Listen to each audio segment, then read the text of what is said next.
স্রোতের ঢেউ, ওদিকে আলোর নদী। তবু পায়ে মৃত নগরীর অন্ধকার, হৃদয়ে তবু অন্য নারী নগরীর সূর্য জ্বলে ওঠে। আবহমানের থেকে শুরু করে আমরা রাত্রির পথে অনেক চলেছি, জীবনকে অধিকতর প্রিয় জেনে অন্ধকার মৃত্যুর গহ্বরে থেমে থাকা, মরণ আশ্চর্য এক শান্তি লোক জেনে নিয়ে তবু ধুলো ধোঁয়া রক্ত রৌদ্রে যে অমৃত নেই তাকে পেয়ে নবজীবনের লক্ষ্যে অনিত্য পুরুষ নারী শিশুদের অন্তহীন সহিষ্ণু সংগ্রাম। এইসব মহানুভবের থেকে আমাদের সময়ের দিক নিরূপণ জীবনে বহন করে চলা। সময় চেনায় গেছে মানুষকে বহুকাল মৌন বালুভরি, নগরে প্রান্তরে পথে নীলাকাশে ঘুরে সূর্য ঘড়ি। উৎসাহ জ্বালায় গেছে নর নারীদের মনে অনেক কাল। ধনীর রূঢ়তা শোক সুখ হোক হে মানুষ, হে মানুষ। অনেক সংক্রান্তি রাত্রি শেষ করে তোমরা এসেছ আজ, তোমাদের হাঁটা নির্মল প্রাণের পথে হোক তবে মানুষের জন্যে মানুষের ভালোবাসা। জীবনানন্দ দাশের কবিতা। এখন এই ওষুধ নিয়ে দীর্ঘদিন ধরে নানা আলাপ আলোচনা, নানা কথা হচ্ছে এবং আমরা জানি যে ভারতবর্ষে ওষুধের ব্যাপারটা এটা কেন্দ্রীয় সরকার পরিচালনা করে, কারণ এটা হচ্ছে কেন্দ্র রাজ্য দুজনই পরিচালনা করে, কারণ এটা যৌথ তালিকার অন্তর্ভুক্ত।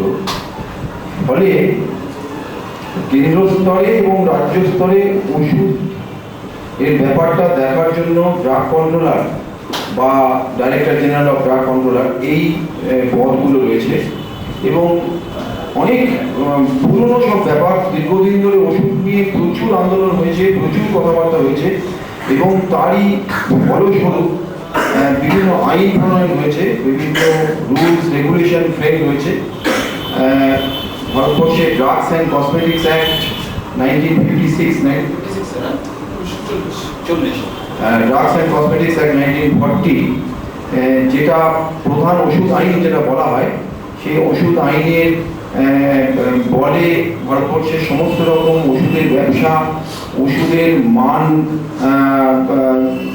ইয়ে করা, মেনটেন করা, ওষুধের অ্যাভেলেবিলিটি অর্থাৎ সেগুলো কীভাবে পাওয়া যাবে বিভিন্ন জায়গাতে, এবং তার হচ্ছে কোয়ালিটি কন্ট্রোল, সমস্ত বিষয়গুলো বিস্তারিতভাবে লেখা আছে। এবং আমরা যদি ওই ওষুধ সংক্রান্ত আইন এবং আইনের যে বিভিন্ন নিয়ম রুলস তার বইগুলো দেখি, সে বহু মোটা মোটা সব বই।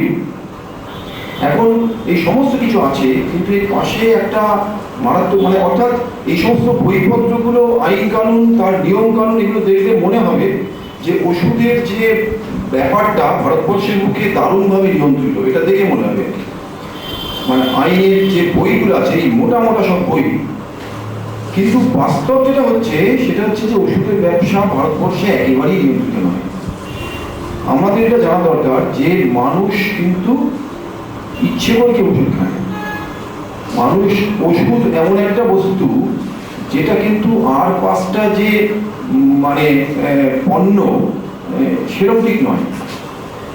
আর পাঁচটা পণ্য সেইটা মানুষ তার সাধ্য সামর্থ্য ক্ষমতা ইচ্ছে ইত্যাদি অনুযায়ী কেনে। কেউ মনে করতে পারে যে আমি একটা 5 টাকার সাবান কিনবো, কেউ মনে করতে পারে আমি একটা 50 টাকার সাবান কিনবো, পারে সেটা, এবং সেইভাবে সেই সাবানের একটা কোয়ালিটি কন্ট্রোলও হয়, ফলে সাবানের বাজার চলে এইভাবে। কিন্তু ওষুধের ব্যাপারটা দাম, ওষুধ মানুষ কেউ ইচ্ছে করে কিনতে চায় না, তারা বাধ্য হয়ে যায়।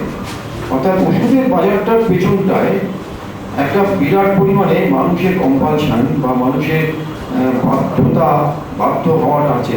সে অসুস্থ হলে বাধ্য হলে ওষুধ কিনবে, এবং সে কি ওষুধ কিনবে সেটা নিজেও সে ঠিক করে না, নিজে সে এই সিদ্ধান্ত নেয় না, তার হয়ে এই সিদ্ধান্তটা কেউ নিয়ে দেয়, ডাক্তাররা নিয়ে দেয়। অর্থাৎ সে কি ওষুধ খাবে, কোন ব্র্যান্ডের কি ওষুধ খাবে, সেটা ডাক্তারই নির্ধারণ করে দেয়।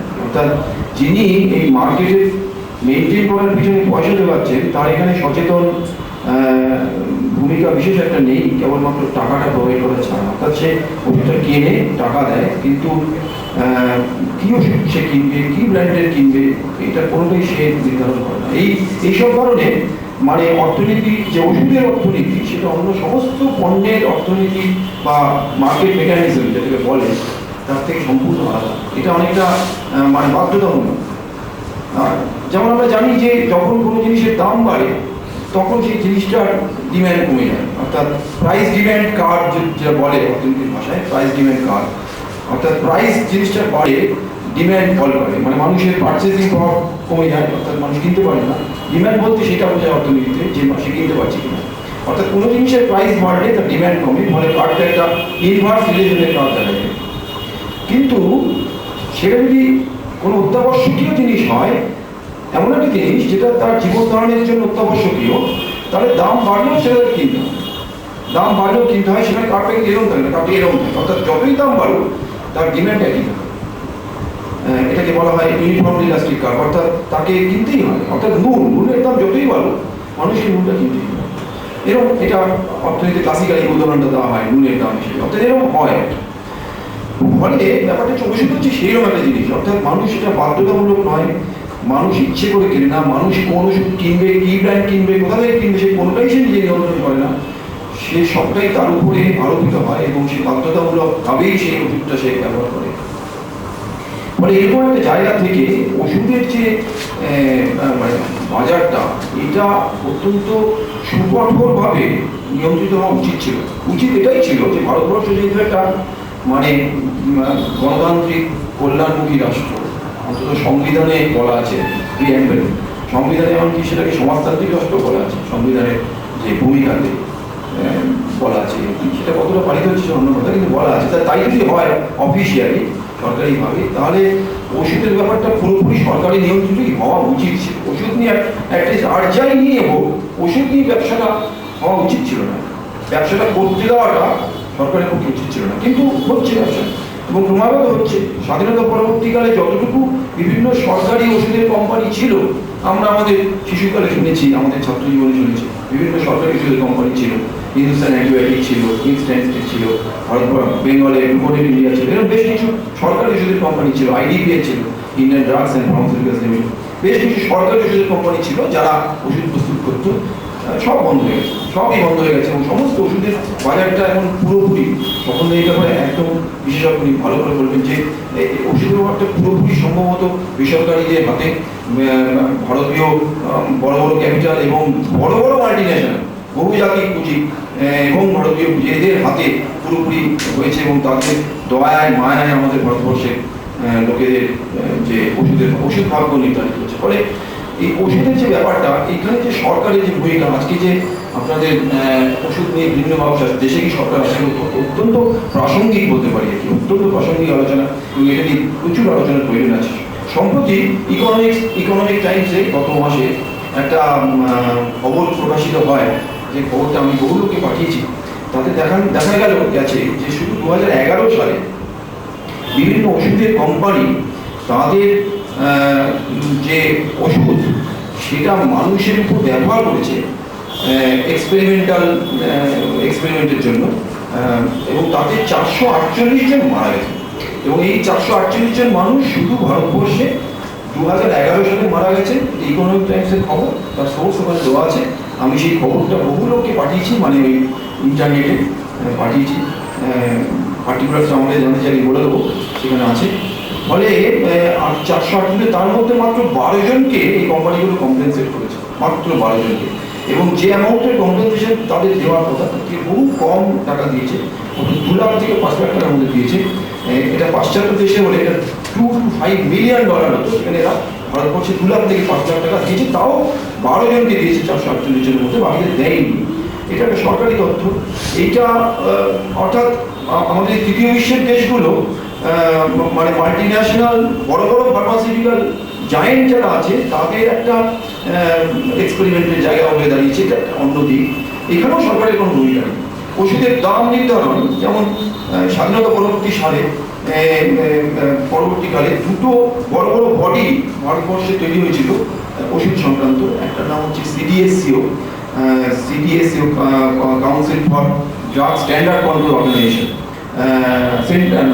Centre for drug standard control organisation, CDSCO. আর একটা ছিল NPPA, national pharmaceutical pricing authority. এই দুটো ছিল যারা একটা হচ্ছে ওষুধের যে মান সেইটা দেখভাল করবে, আর একটা হচ্ছে ওষুধের যে দাম সেটাকে নিয়ন্ত্রণ করবে। এবং সেই এনপিপিএ আন্ডারে ডিপিসিও মানে ড্রাগ প্রাইস কন্ট্রোল অর্ডার বলে গভর্নমেন্টের একটা অর্ডার ছিল, যাতে প্রথম দিকে অনেক ওষুধ ছিল, অর্থাৎ সেই সমস্ত ওষুধের দাম কোনো কোম্পানি ইচ্ছে থাকলেও বাড়াতে পারতো না, মানে তার উপর প্রাইস কন্ট্রোল ছিল। প্রথম দিকে আমরা যখন ছাত্র ছিলাম তখন 217টা ওষুধ ছিল সেই প্রাইস কন্ট্রোলের মধ্যে, সেটা কমতে কমতে কমতে কমতে আজকে সেটা 74 হয়েছে। সেই 74টা মানে গভর্নমেন্টই কমিয়ে দিয়েছে। প্রচুর ওষুধকে কোথায় আরো বেশি বেশি করে ওষুধকে প্রাইস কন্ট্রোলের আন্ডারে আনবে, যাতে করে প্রাইসগুলো মানে দামটা মূল্যটা নিয়ন্ত্রিত হয়, সেখানে সরকার ঠিক উল্টো কাজটা করেছে, প্রাইস কন্ট্রোলের বাইরে চলে গেছে। করতে করতে এখন মাত্র 74টা ওষুধ আছে প্রাইস কন্ট্রোল, এবং সেই 74টা ওষুধ সেই পুরোনো লিস্ট, সেই ওষুধগুলো প্রায় চলেই না। অধিকাংশ ওষুধের কোনো প্রাসঙ্গিকতা নেই, সেগুলো আজকে চলে না, তার জায়গায় অন্য ওষুধ এসে গেছে, নতুন ওষুধ কিছু ঢোকেনি। ফলে ওষুধের দাম নিয়ন্ত্রণ যেটা সরকারের দায়িত্ব ছিল, যাতে করে সাধারণ মানুষ, গরিব রুগী যারা বাধ্যতামূলক ওষুধগুলো নিচ্ছেন, যারা ইচ্ছে নয় মানে তাও খেতে হচ্ছে, সেখানে তাদের যে তাদের কাছে সহজভাবে উপযুক্ত মানে সহজলভ্য ওষুধ পৌঁছে দেওয়ার বিষয়টা থাকে, সেইখানে গভর্নমেন্ট সিরিয়াসলি ফেল করেছে এবং সেটা তারা করতে পারেনি। এবং পাশাপাশি যে মান, ওষুধের মান নিয়ন্ত্রণ, সেই ওষুধের মান নিয়ন্ত্রণ নিয়েও প্রচুর ব্যাপার চলছে। অতি সম্প্রতি পার্লামেন্টের একটা হাই পাওয়ার কমিটি, পার্লামেন্টের ভারতীয় লোকসভার, তারা গত 2 বছর ধরে ভারতবর্ষের বিভিন্ন ওষুধের মান নিয়ে কাজকর্ম করেছে। করে তারা যে রিপোর্টটা পাবলিশ করেছেন, সম্প্রতি রিপোর্টটা পাবলিশ করেছেন, সেটা খুবই ভয়ঙ্কর। তাতে তো একটা দেখা যাচ্ছে প্রচুর মানে অপ্রয়োজনীয় ওষুধ, প্রচুর ক্ষতিকর ওষুধ, প্রচুর ইতিমধ্যে নিষিদ্ধ হয়ে যাওয়া ওষুধ ভারতের বাজারে চলছে, সেটা আছেই।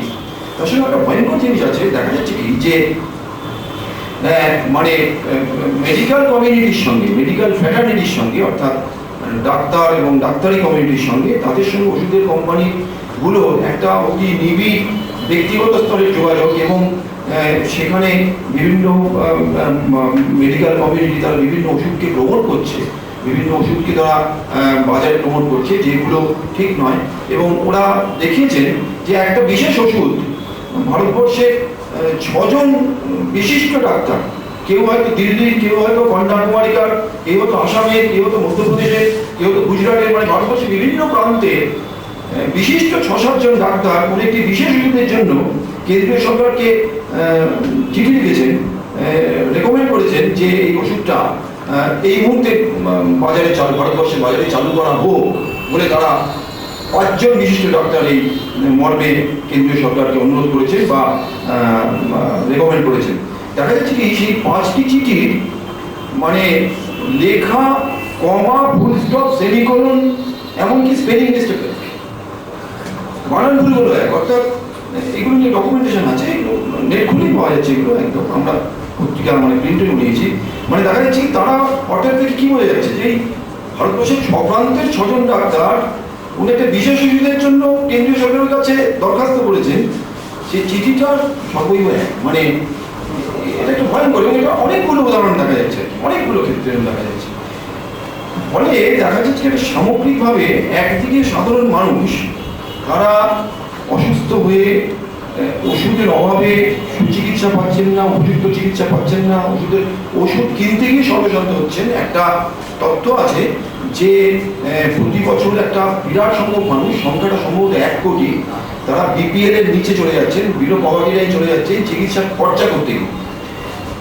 চিকিৎসার খরচা বহন করতে গিয়ে তারা প্রতিনিয়ত পভার্টি লাইন, দারিদ্র সীমার নিচে চলে যাচ্ছে। সেখানে ওষুধের দামটা বাড়ছে, ওষুধের দামে সরকারের কোনো নিয়ন্ত্রণ নেই, কোনো কন্ট্রোল নেই। ওষুধের যে মান, সেখানে সরকারের কোনো নিয়ন্ত্রণ নেই, কোনো কন্ট্রোল নেই। ওষুধের যে অ্যাভেলেবিলিটি, অর্থাৎ যে ওষুধটা যে সব জায়গায় পাওয়া যাবে, এটা যে একটা গুরুত্বপূর্ণ দিক। যে ওষুধটা সস্তা সেই ওষুধটা কোথাও পাওয়া যায় না, যে ওষুধের দামি সেটা পাওয়া যায়। আবার আরেকটা দিক হচ্ছে একই ওষুধ 10টা কোম্পানি 10 রকম দামে বিক্রি করে, এটা মানে অর্থনীতিতে একটা বিরল উদাহরণ যে একই কেমিক্যাল কম্পাউন্ড 10টা কোম্পানি 10টা নামে বিক্রি করছে এবং প্রত্যেকটা দাম আলাদা। কোনটার দাম যদি 50 পয়সা হয় একটা ট্যাবলেটে, একটা সেই একই ওষুধ একটা কোম্পানি 5 টাকায় বিক্রি করছে, মানে 10 গুণ দামে কি আরও বেশি দামে। ফলে এরকম সব এবং এই কোনো বিষয়টাই আমরা পিপুল অ্যাট লার্জ মানে সাধারণ মানুষরা জানি না। তার কারণ এই যেটা আমি বললাম যে ওষুধের ব্যবসায়, ওষুধের মার্কেটে মানুষ, সাধারণ মানুষের কোনো সচেতন ভূমিকা নেই। অর্থাৎ তিনি খালি পয়সাটা দেন, কিন্তু সেই কি ওষুধ কেনা হবে, কোথা থেকে কেনা হবে, কোন ব্র্যান্ড কেনা হবে, এটা করে তার কোনো সচেতন ভূমিকা নেই। এক আর 2 নম্বর তিনি ওষুধটা কিন্তু বাধ্য হন। এখানকার ওই যে যেটা বললাম প্রাইস ডিমান্ড কার্ডটা হচ্ছে স্ট্রেট লাইন, মানে এখানে তার কোনো ভূমিকা নেই। তা এরকম ওষুধ নিয়ে এরকম বহু বিষয় আছে। এটা নিয়ে আজকে আপনারা যে উৎসাহী হয়ে আজকে এসেছেন এটা বিরাট প্রশংসাযোগ্য। ডক্টর স্বপন জানা আছেন, উনি ওষুধ নিয়ে দীর্ঘদিন ধরে এবং ওষুধের এই যে বিষয়গুলো বললাম এই বিষয়গুলো নিয়ে ওষুধের মানে মানুষের কাছে পৌঁছানোর ব্যাপারটা নিয়ে মানুষের পক্ষে দাঁড়িয়ে দীর্ঘদিন ধরে আন্দোলন করেছেন, দীর্ঘদিন। এবং এটা নিয়ে ওনার নিজস্ব কাজ আছে, প্রচুর পাবলিকেশন আছে, উনি মানুষের হয়ে লড়েছেন এই ওষুধের দাবি নিয়ে, এমনকি মামলা অবধি করেছেন, বহু কাজকর্ম করেছেন। মানে অ্যাকচুয়ালি আমার সামনে এই বিষয়ে বলার মতো যোগ্যতমরা অন্তত পশ্চিমবঙ্গে কেউ নেই। আপনারা যখন এই প্রোগ্রামটা প্রথম অর্গানাইজ করেন আমি ওনার নাম বলেছিলাম, সবাই বলেছিল। ফলে ডক্টর জানা রয়েছেন, উনি এই বিষয়টি বিস্তারিত বলবেন। আপনারা আপনাদের যার যা প্রশ্ন বা যার যা কোনোরকম কিছু বক্তব্য থাকলে সেগুলো নোট রাখুন। ওনার বক্তব্য হয়ে যাওয়ার পরে আবার আমরা একটা ইন্টারেক্টিভ সেশনে যাবো, তখন আমিও কিছু বলবো করে, যাতে করে একটা বেশ ভালো জায়গায় আমরা কিছু নিয়ে আজকে বাড়ি ফিরতে পারি এবং ভবিষ্যতে এই ওষুধ নিয়ে আরও জনসচেতনমূলক প্রোগ্রাম আমরা আরও ভালোভাবে অর্গানাইজ করতে পারি সেটা দেখতে হবে। ডক্টর জানা বলবেন এবার, আপনারা শুনুন।